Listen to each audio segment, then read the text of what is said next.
I think we would all admit that we live in confusing and challenging times, especially when it involves working in the built environment.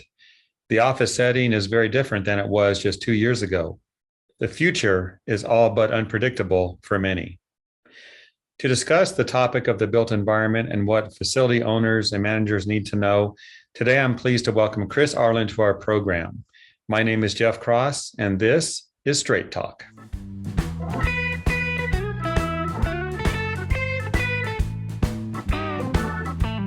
So, Chris, welcome to our program. Glad to have you. I know that we go back a little bit. The article you wrote on rebuilding trust in the built environment, great piece of content that we ran on ISSA Today. Thanks. The words you wrote back then, that was October 2020 when you put that together. Do those words still stand? Tell us about that. Yes, unfortunately, they do. There was a lot of doom and gloom back then. This was pre-vaccine, right? So back then it was like, oh my gosh, 400,000 potential dead, right, by January of 21. And unfortunately, that came to pass.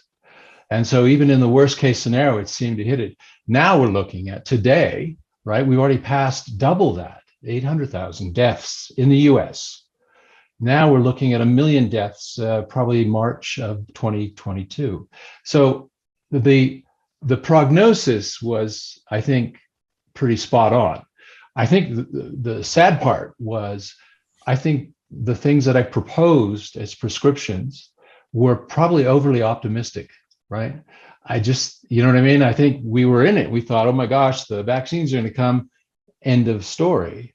And unfortunately, here we are starting beginning of year 3 of pandemic. So I was just a little overly optimistic on the solutions.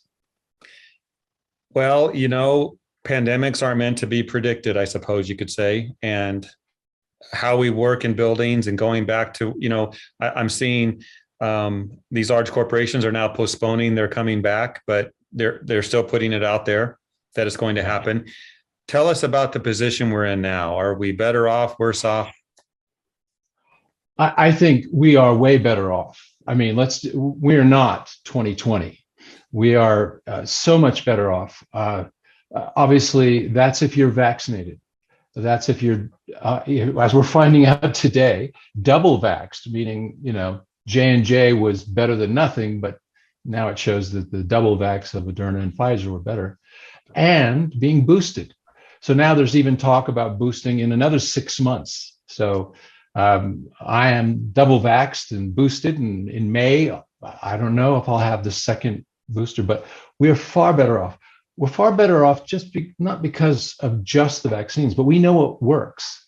There are no guarantees, but I will take the odds of getting a vaccination and a booster rather than just gambling. So if I get sick, I'm not going to die, hopefully.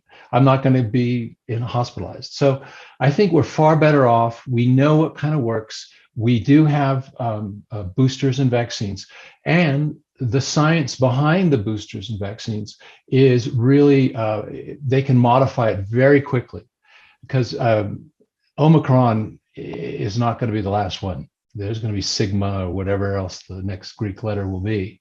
So I think we're looking at ways to get back to normalcy, and we are far better off in 2021 this time than we were obviously in 2020. And 2022 is coming our way. So let's talk about the built environment and how all of this is a moving horizon, a mirage, you might say, and what we can do about it. So any advice there? Yeah, no, that was your expression. Very good. It is. The moving horizon, the mirage, is that science is learning and figuring out things as we go. So we might hear, like originally in 2020, oh, maybe masks don't help. Of course, as more science comes up, you found that masks did help slow the spread, right? So as we go through and a new variant shows up, we learn more about it. Then I think the ability for us to accept the uncertainty that we're in, I'd call it the no man's land, because it's I think we can just give up on the idea of the end of COVID. We're moving into that endemic where it's continually with us. And what we do is find ways and use this, do the smart things, which are vaccines and boosters and masks, to help live with it, because it's not going away. There's just not enough. We never got to herd immunity, and that just won't be happening. Okay. So my last question is about the office as a destination or a dreaded workplace. Give us some advice on what facility managers can do to make it a better place where people want to come back, because the ISSA world's all about the office and we clean them. What do you think about that? I think that's our big, in ISSA, the Jansan industry, the BSCAI industry. I think that is our biggest challenge. It's an obligation and it's an opportunity for us as an industry to help regain the trust and the confidence of office workers returning. So it's not just doing our jobs well with the right products, the right processes, and science, but anything that we can do or even suggest to the building owners and managers. That's part of, I think, our job, is to help them in that way. So again, in the latest article, Rebuilding Trust, for the 2022, again, I hope these aren't overly optimistic, but a lot of these ideas, or there's like 5 or 6 of them, they are being done to some degree, but maybe not fully committed.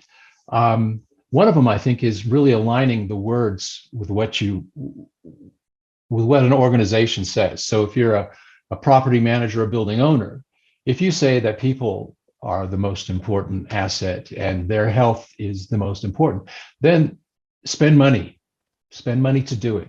Whether that means updating the HVAC system to the UVC disinfection, whether it means new digital signage to show the office workers as they return how often things were cleaned or when they're next planned to be cleaned, or even what's the occupancy in the building if some office workers feel, a little paranoid about having too many bodies in the building. So there's a lot of things I think that can be done.